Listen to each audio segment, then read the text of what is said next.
mulai saja. Bismillahirrahmanirrahim. Assalamualaikum warahmatullahi wabarakatuh. Waalaikumsalam. Salam sejahtera untuk kita semua, guru hebat se-Nusantara.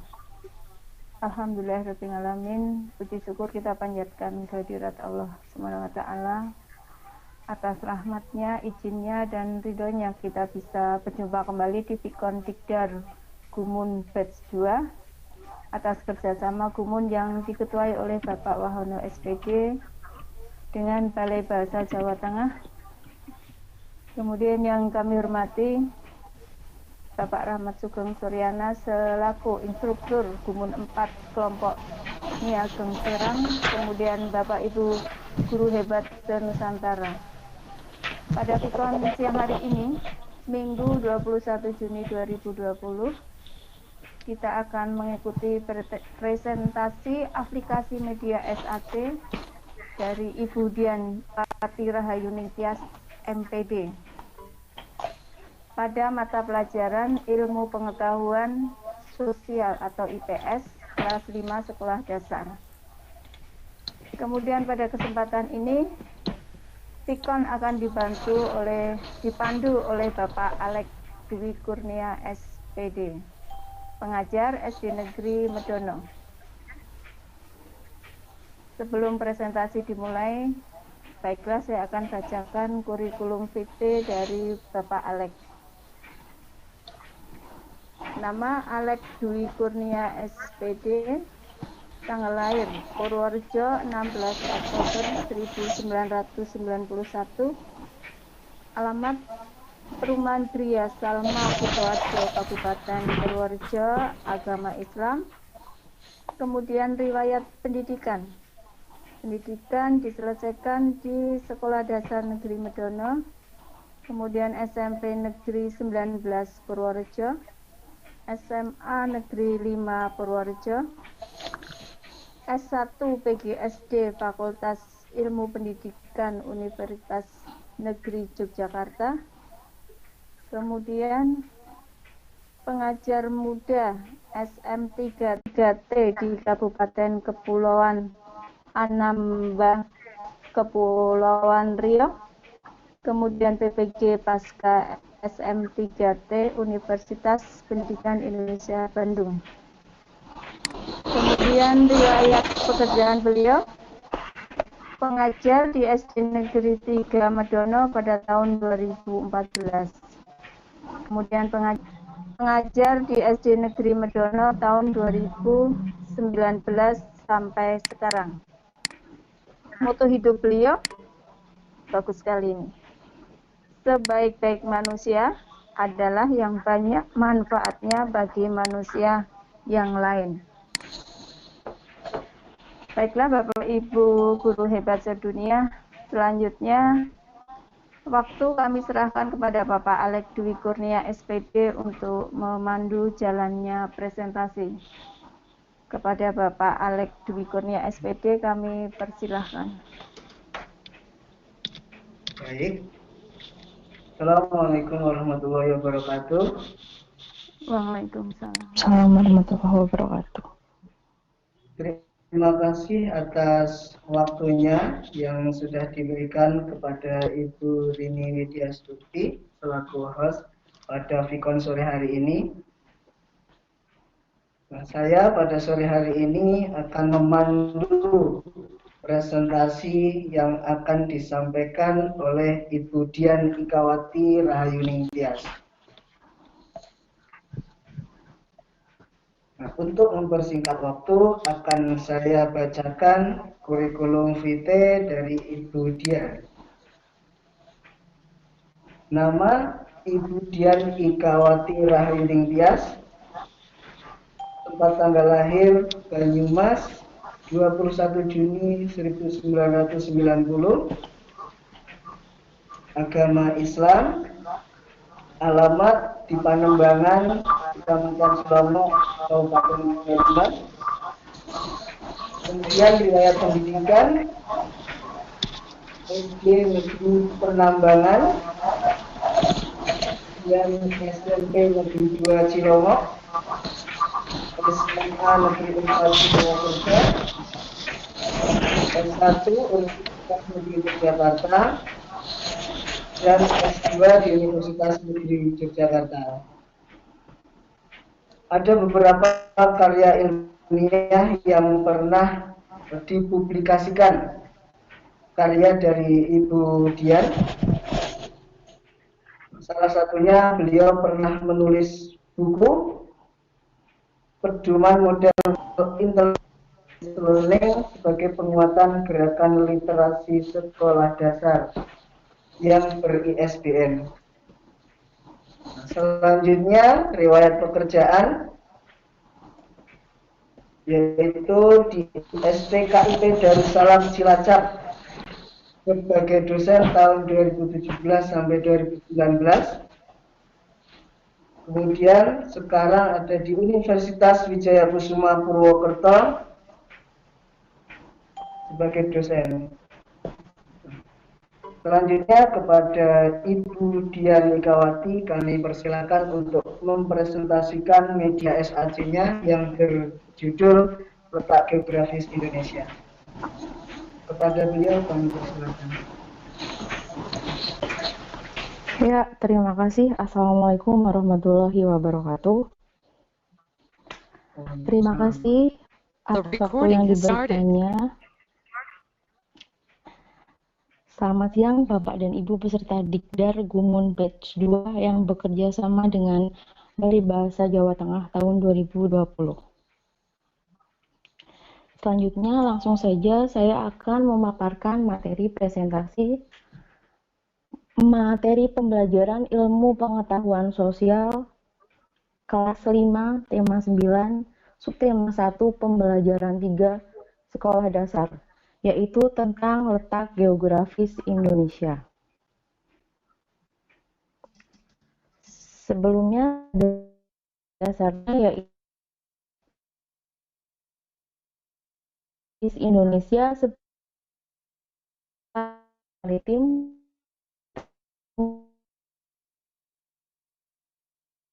ya komunikasi serta transportasi. Kemudian untuk indikator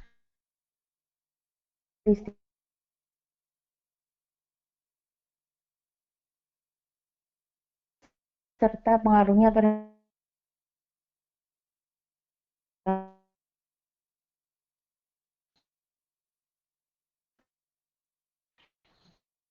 materinya yaitu tentang garis lintang. Garis lintang merupakan garis hayal yang digunakan untuk menentukan lokasi di bumi terhadap garis khatulistiwa pada globe atau peta. Ada garis lintang, tentu saja ada garis bujur. Garis bujur merupakan garis hayal yang ditarik dari kutub utara hingga kutub selatan untuk menentukan lokasi di bumi pada globe atau peta.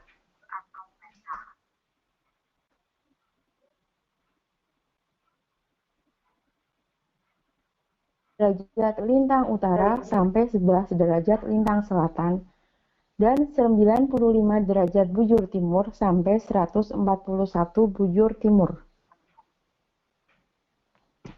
Berdasarkan garis lintang 6 derajat lintang utara sampai 11 derajat lintang selatan, maka Indonesia berada di wilayah dengan iklim tropis yang memiliki ciri-ciri sebagai berikut. Yang pertama, curah hujan tinggi, terdapat hutan hujan tropis yang luas, sinar matahari sepanjang tahun, dan kelembaban udara yang tinggi. Kemudian, garis bujur berdampak pada waktu setempat suatu negara. Garis bujur 0 derajat berada di Greenwich, Indonesia berada pada garis bujur 95 derajat bujur timur sampai 141 bujur timur. Letak ini menyebabkan Indonesia memiliki 3 daerah waktu, yaitu waktu Indonesia Barat, waktu Indonesia Tengah, dan waktu Indonesia Timur. Untuk waktu Indonesia Barat, yaitu daerah yang berada di Indonesia bagian barat yang memiliki selisih waktu plus 7 terhadap GMT. Wilayah-wilayahnya meliputi antara lain Sumatera, Jawa, Kalimantan Barat, Kalimantan Tengah, dan pulau-pulau kecil di sekitarnya. Kemudian untuk waktu Indonesia Tengah, wilayah Indonesia Tengah memiliki selisih waktu plus 8 jam terhadap GMT atau Greenwich Mean Time. Wilayah-wilayahnya antara lain Bali, Nusa Tenggara, Kalimantan Selatan, Kalimantan Timur, Pulau Sulawesi, dan pulau-pulau kecil di sekitarnya. Sedangkan waktu Indonesia Timur memiliki selisih waktu plus 9 jam terhadap GMT. Wilayah-wilayahnya antara lain Kepulauan Maluku, Papua, Papua Barat, dan pulau-pulau kecil di sekitarnya. Kemudian, berdasarkan letak geografis Indonesia, Indonesia berada di antara dua benua, yaitu benua Australia dan Asia, serta di antara dua samudra, yaitu Samudra Hindia dan Samudra Pasifik.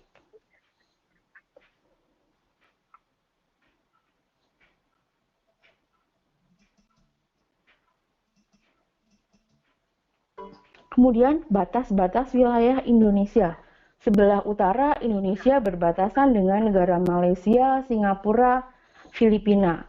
Sebelah selatan Indonesia berbatasan dengan Australia. Dan sebelah barat Indonesia berbatasan dengan Samudra Hindia, serta sebelah timur Indonesia berbatasan dengan Papua Nugini. Kemudian pulau-pulau besar yang ada di Indonesia, antara lain yang pertama Pulau Sumatera. Pulau Sumatera itu terdiri dari 10 provinsi. Yang pertama, Nangro Aceh Darussalam, beribu kota di Aceh, kemudian Sumatera Utara di Medan, Riau Pekanbaru, Sumatera Barat Padang, Kepulauan Riau Tanjung Pinang, dan Kepulauan Riau ini merupakan pemekaran dari Riau yang bergabung pada tahun 2002. Kemudian Jambi, ibu kota di Jambi, Sumatera Selatan di Palembang, Lampung, Bandar Lampung, Bengkulu di kota Bengkulu, dan Kabupaten dan Kepulauan Bangka Belitung, ibu kotanya di Pangkal Pinang. Kepulauan Bangka Belitung mulai bergabung menjadi provinsi pada tahun 2000. Kemudian Pulau Jawa. Pulau Jawa itu ada 6 provinsi. Yang pertama, DKI Jakarta, ibu kotanya di Jakarta. Yang kedua, Jawa Barat, ibu kotanya di Bandung. Yang ketiga, Banten, ibu kotanya di Serang, merupakan provinsi yang bergabung pada tahun 2000. Pemekaran dari Jawa Barat. Kemudian Jawa Tengah, ibu kotanya di Semarang. Daerah Istimewa Yogyakarta, dan Jawa Timur di Surabaya.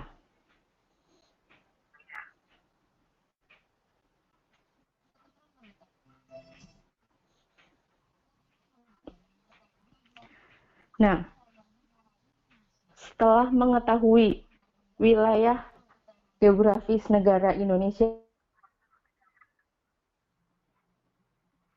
terlintang selatan dan 95 derajat bujur timur sampai 141 derajat bujur timur, kita juga bisa menentukan daerah-daerah yang ada di Indonesia. Sebagai contoh, pada peta Provinsi Jawa Tengah. Provinsi Jawa Tengah beribu kota di Semarang. Kita bisa menentukan letak geografis kota Semarang yang ada tanda panahnya dengan melihat ke atas, yaitu 110 derajat bujur timur, dan bisa juga melihat ke samping, yaitu pada 7 derajat lintang selatan. Jadi letak geografis kota Semarang sekitar 110 derajat bujur timur dan 7 derajat lintang selatan. Kita juga bisa menentukan letak geografis daerah-daerah lain yang ada di Indonesia berdasarkan garis lintang dan garis bujur. Kemudian pembagian provinsi pada Pulau Kalimantan. Yang pertama ada Kalimantan Tengah, beribu kota di Palangkaraya, Kalimantan Timur Samarinda, Kalimantan Selatan Banjarmasin, Kalimantan Barat Pontianak, dan terakhir provinsi baru yaitu Kalimantan Utara yang beribu kota di Tanjung Selor, bergabung pada tahun 2012. Kemudian pada Pulau Sulawesi Yang pertama ada Sulawesi Utara, ibu kota di Manado, Sulawesi Tengah, ibu kota di Palu, Gorontalo merupakan provinsi baru yang bergabung tahun 2000 dan merupakan pemekaran dari Provinsi Sulawesi Utara, kemudian Sulawesi Selatan Makassar, Sulawesi Barat Mamuju, dan Sulawesi Tenggara Kendari. Selanjutnya Pulau Papua. Pulau Papua ini ada Provinsi Papua yang beribu kota di Jayapura dan Papua Barat yang beribu kota di Manokwari, merupakan provinsi yang bergabung pada tahun 2001.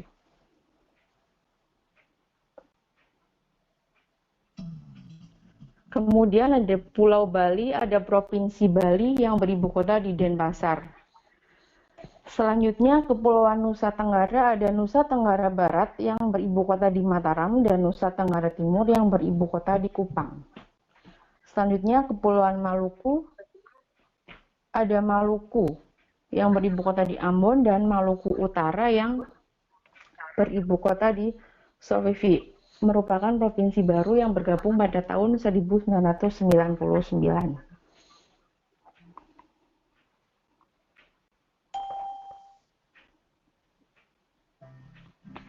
Jadi jumlah provinsi keseluruhan yang ada di wilayah negara Indonesia itu berjumlah 34 provinsi dari Sabang sampai Merauke.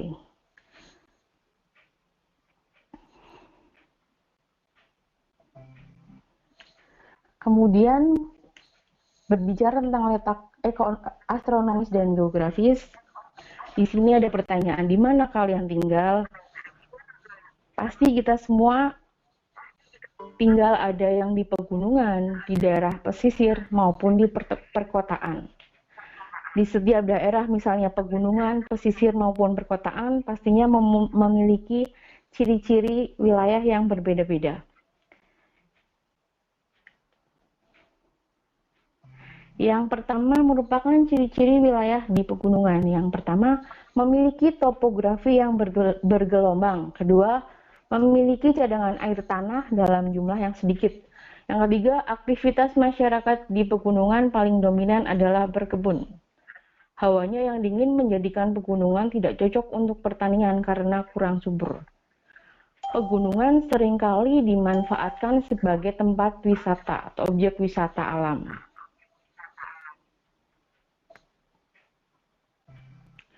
Kemudian daerah perkebunan merupakan tempat yang sesuai untuk usaha perkebunan bunga, sayuran, dan tanaman industri. Kemudian pegunungan dapat dijadikan sebagai hutan untuk daerah perlindungan hewan dan tumbuhan supaya tidak punah. Dan keberadaan gunung dan pegunungan yang menjulang tinggi dapat memperlambat terjangan angin ke darat. Kemudian pegunungan dapat menyimpan air yang lebih banyak ketika hujan turun. Dan gunung-gunung biasanya mengandung bahan tambang seperti emas, perak, bebatuan, pasir, dan lainnya yang dapat memberikan kebermanfaatan bagi manusia khususnya dalam bidang perekonomian. Selanjutnya, ciri-ciri wilayah pesisir. Antara lain yang pertama sebagai penyedia sumber daya alam. Yang kedua, ekosistemnya yang terdiri dari terumbu karang, hutan bakau, pantai dan pasir, muara sungai yang merupakan pelindung alam yang penting dari erosi, banjir, dan badai. Sebagai penyedia jasa-jasa pendukung kehidupan, misalnya ruang untuk beraktivitas manusia dan air bersih. Selanjutnya sebagai penampung limbah dari aktivitas manusia.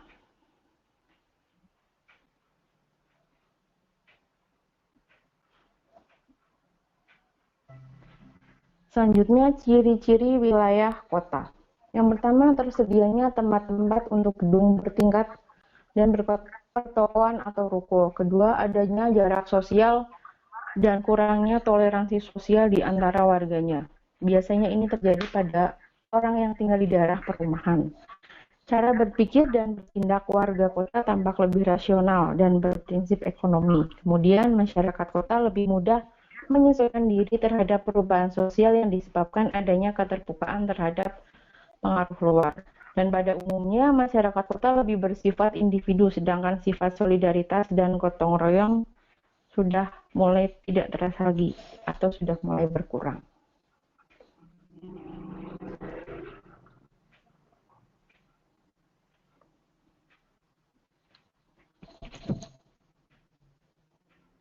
Kemudian ini ada beberapa contoh evaluasi. Yang pertama misalnya ada 10 soal. Yang pertama, garis hayal yang digunakan untuk menentukan lokasi di bumi terhadap garis khatulistiwa pada globe atau peta disebut.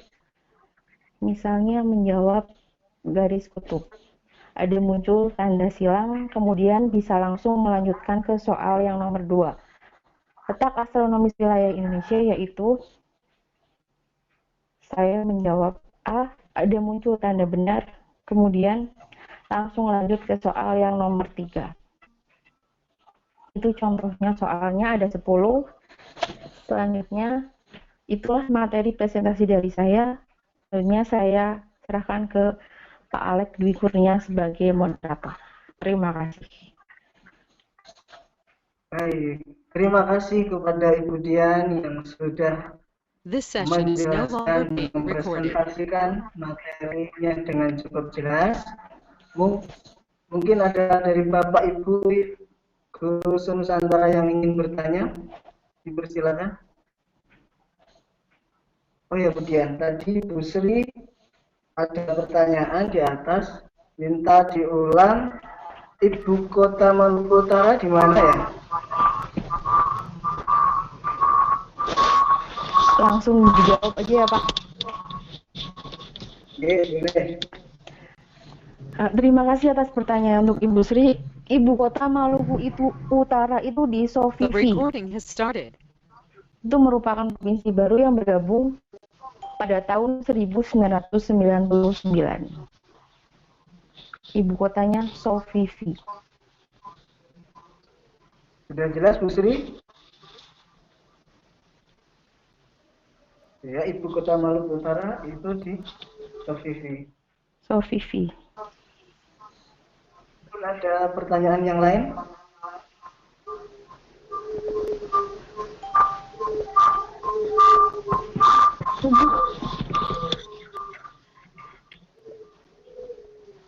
Ada suara-suara.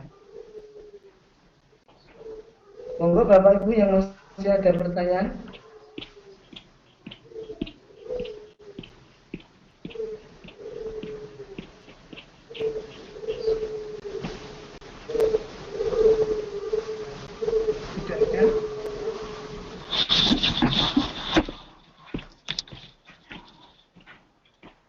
Ini ada pertanyaan dari Pak Nanang kemudian. Ya. Menurut Ibu Dian, kiat apa agar daerah pesisir tidak terkesan kumuh? Langsung dijawab. Oke, boleh langsung dijawab. Ya, terima kasih atas pertanyaannya buat Pak Nanang. Kalau menurut saya, daerah pesisir agar tidak terlihat kumuh itu ada kerjasama antara pemerintah daerah dengan warga setempat. Itu bekerja sama untuk membersihkan daerah-daerah pesisir pantai. Mungkin bisa dijadwalkan setiap sebulan sekali atau 2 di Pemda. Juga pengelola pantainya juga bekerja sama dengan warganya untuk membersihkan pantai sehingga pantai atau daerah pesisir menjadi bersih kayak gitu. Kemudian juga disediakan banyak tong sampah di pinggir pantai. Dan adanya tulisan-tulisan untuk tidak membuang sampah atau plastik ke pantai seperti itu. Dan setiap warung-warung yang misalnya ada di daerah pesisir pantai harus selalu menyediakan tempat sampah untuk membuang sampah dari para pengunjungnya yang misalnya membeli atau makan di situ seperti itu. Gimana Pak Nanang? Sudah jelas?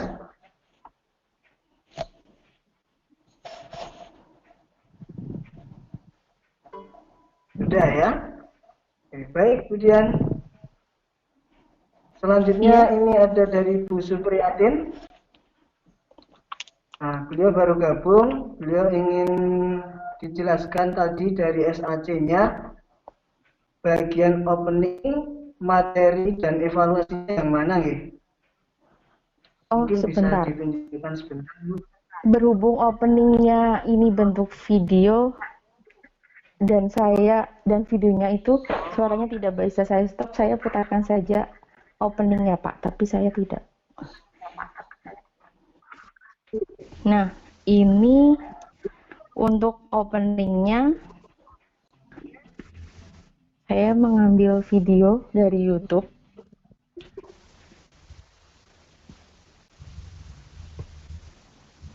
Ini untuk openingnya, kemudian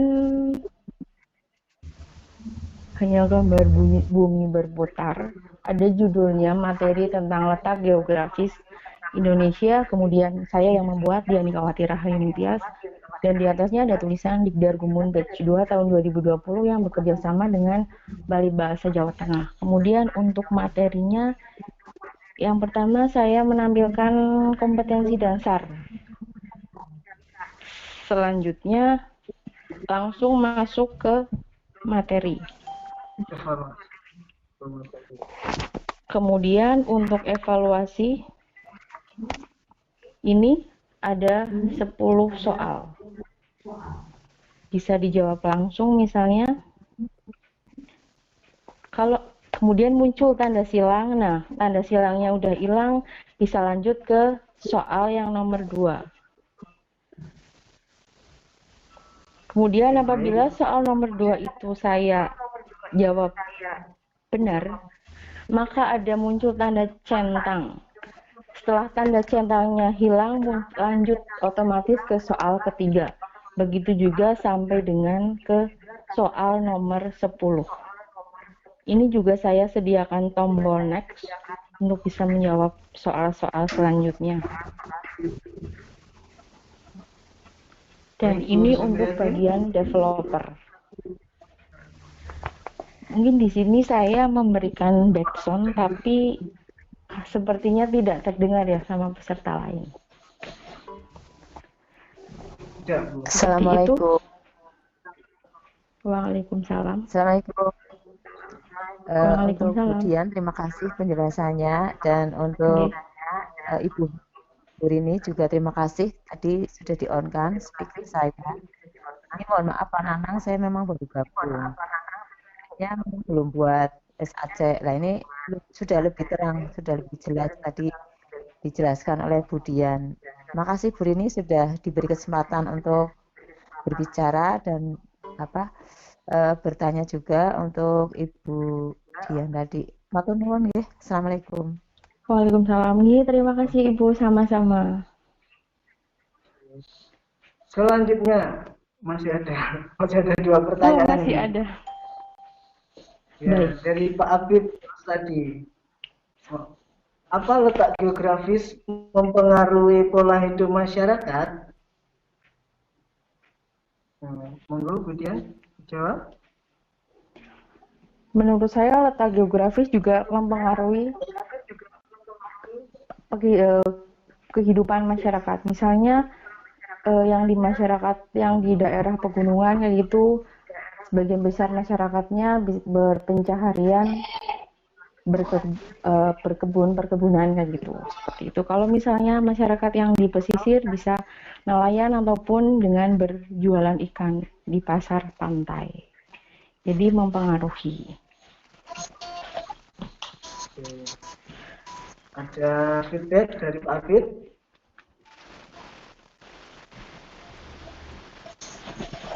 Selanjutnya Bu mau dijawab semua Bu, masih banyak pertanyaan. Diambil 2 lagi aja apa ya? Boleh.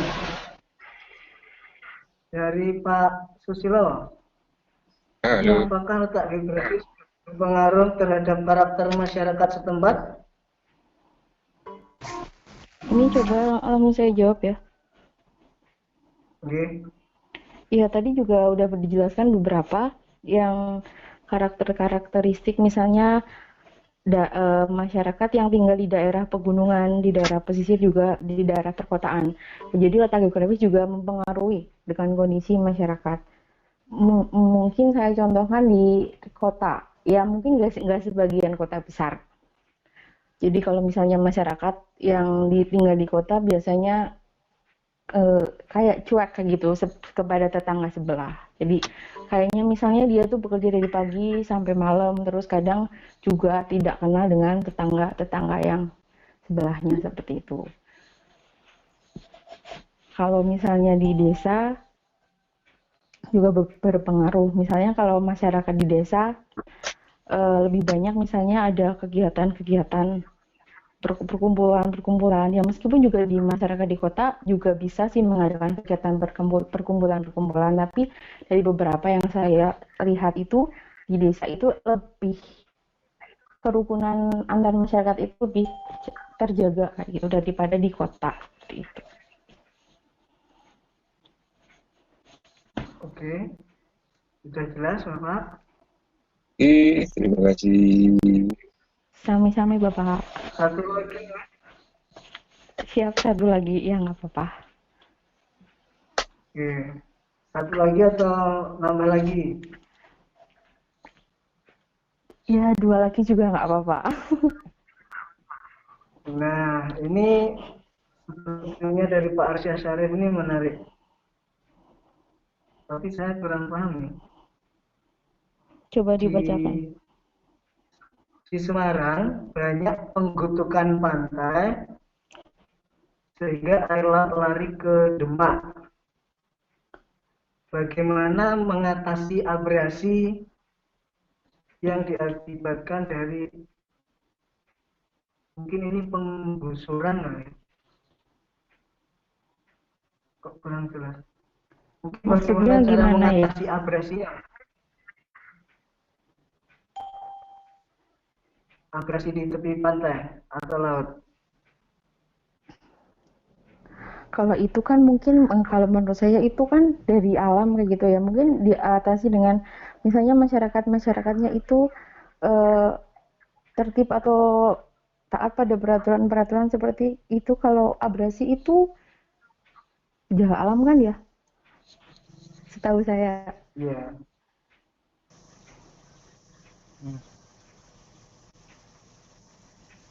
Atau ada Ibu? yang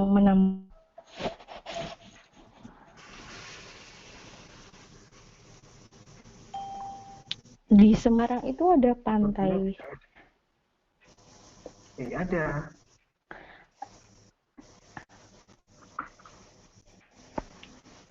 Ada Bu, Tanjung Mas juga itu pantainya ada. Laut Oh, di malah itu. pelabuhan itu ya. Oh iya, Iya, iya. Tanjung Mas. Itu kan untuk pameran se-Jawa Tengah kan biasanya. Iya, ada juga pantai kecil Bu, saya pernah mengunjungi juga di Semarang. Tapi lupa namanya pantai apa pantai. Tapi airnya tuh nggak terlalu pasang banget airnya.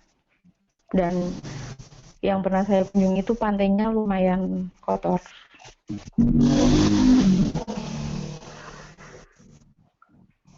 Masih ada lagi, Bu? Boleh. Satu lagi? Atau masih banyak? Ya. Ada 3. Nanti baca ya. Ini yang terakhir. Ya, oke. Untuk mengatasi penurunan permukaan air tanah di daerah pesisir, bagaimana ya? Untuk mengatasi penurunan air permukaan air tanah di daerah pesisir.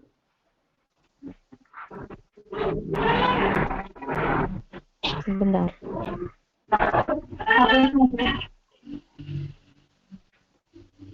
Gimana, Bu? Sebentar, Pak. Mungkin untuk materi ini kan saya mengambil materi SD ya, sedangkan SD kan belum nyampe situ kayak gitu. Ini saya jawab sepengetahuan saya.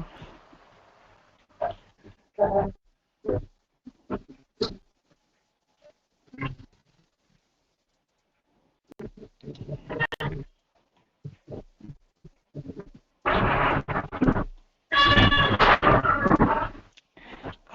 menurut saya itu untuk menurunkan apa Pak tadi Pak? Saya catat. Coba Pak Alex pertanyaannya diulangi.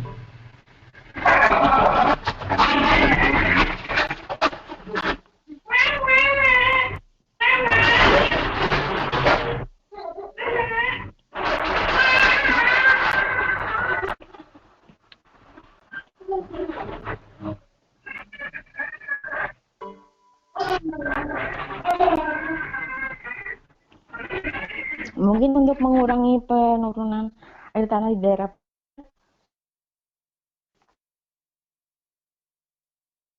bangunannya industri-industri seperti itu. Memang air tanah memang harus dikendalikan. Kalau misalnya air tanahnya hanya untuk keperluan rumah tangga sih misalnya nggak apa-apa. Tapi kalau untuk kegiatan industri menyedot sampai 2000 liter per detik air tanahnya. Jadi mungkin dikurangi pembangunan atau kegiatan-kegiatan industri. Itu kalau menurut pengetahuan saya.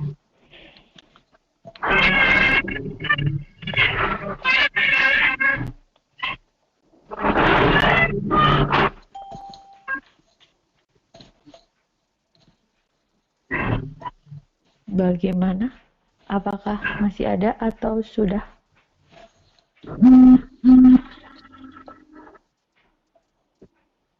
Pak Alex atau Bu?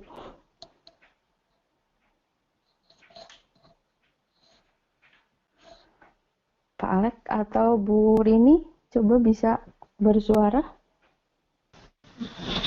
Halo Mbak Dian. Ini Pak Alex mental apa ya? Atau gimana? Atau gimana? Soalnya suaranya tidak ada.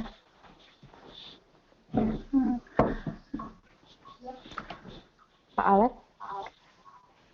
Oh, Pak Alex tidak ada.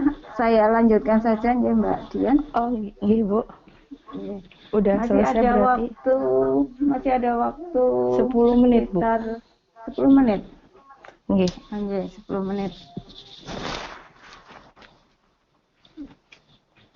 Baiklah Bapak Ibu guru se-Nusantara yang sangat hebat.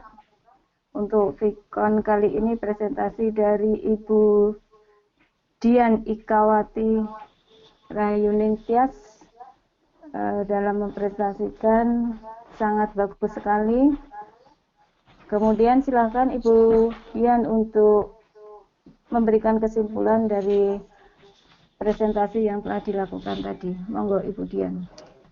Oke, terima kasih. Mungkin ini Pak Alex kontal atau gimana. Jadi terima kasih buat Bu Rini.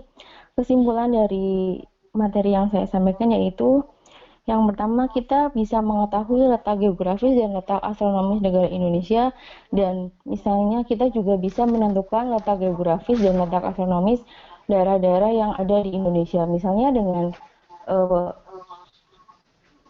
memberikan contoh tadi sudah saya contohkan pada materi kepada siswa untuk melihat suatu peta, nanti misalnya suatu daerah ditentukan garis tujur dan garis selintangnya, itu bisa dilihat pada peta. Kemudian selain itu kita juga bisa mengetahui karakteristik daerah-daerah, misalnya di daerah pegunungan, daerah pesisir, dan daerah kota. Selanjutnya, saya mau mengucapkan terima kasih kepada Pak Nanang khususnya selaku instruktur dari Dikdar yang bekerja sama dengan BBJT, khususnya pada kelompok di Nyi Ageng Serang. Terima kasih. Dan saya mohon maaf apabila ada salah kata baik yang disengaja maupun tidak disengaja dalam menyampaikan materi pada siang hari ini.